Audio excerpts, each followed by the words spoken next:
मे महिन्याची सुरुवात म्हणजे उन्हाळ्याचं आगमन आठवण करून देतो त्या गोड मधुर व रसाळ फळांच्या राजाची, अर्थात आंब्याची. शहरात लाकडी पेट्यातून आणि गावात झाडावर आंबे दिसू लागतात.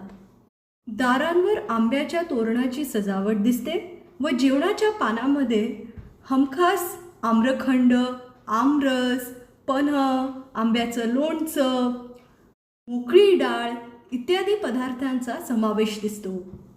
पण मला आज नव्याने कळलं की ह्या आंब्यासोबत निरनिराळे प्रयोग पण केले जाऊ शकतात.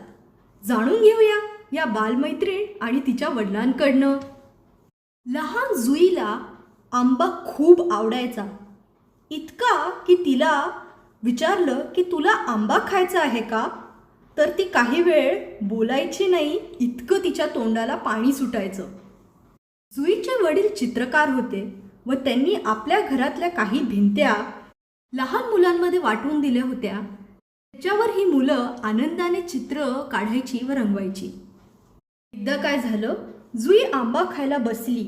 तिचे हात, तोंड, पोट, चेहरा आमरसाने बरबटून गेला. असं परत घडायला नको म्हणून तिच्या वडिलांनी तिच्या मांडीवर तिला हात पुसायला एक टॉवेल ठेवला आणि ते समोरच्या खुर्चीवर बसले व पेपर वाचत होते. पेपर वाचता वाचता सहज त्यांनी जुईकडे पाहिलं तर बयाबाई आपले बरबटलेले हात सावकाश भिंतीला पुसत होत्या. मग तिने आंब्याची सालंसुद्धा हळुवारपणे भिंतीवर घासली. तिचे बाबा चकित झाले. हात पुसायला टॉवेल दिला तर ही शहाणी भिंतीला हात पुसते म्हणजे काय? त्यांना राग आला. सांगून सुद्धा ही ऐकत नाही. ते चिडले, पण आता रागावून काय फायदा? असो, पुन्हा जुईला सांगावं असं त्यांनी ठरवलं. थोड्या वेळाने त्यांनी जुईला विचारलं तर तिला तिच्या वडिलांचंच आश्चर्य वाटलं. ती म्हणाली, अय्या, म्हणजे बाबा, तुम्हाला समजलं नाही का? बाबा जरा रागातच म्हणाले, काय? जुई समजावून सांगू लागली, हे पहा, मी की नाही भिंतीवर आंब्याचं चित्र काढलं होतं, पण आंब्यासारखा रंग माझ्या रंगपेटीत नाही.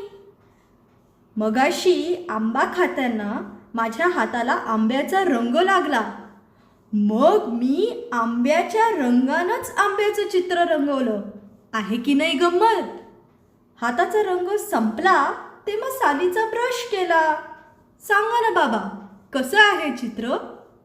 जुईच्या वडिलांना क्षणभर काय बोलावं हे सुचलं नाही. ते आवासून पाहतच राहिले.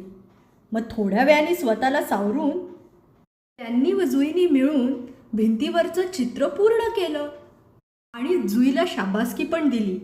तेव्हा जुई म्हणाली, बाबा, तुम्ही पण आंब्यासारखे गोड आहात.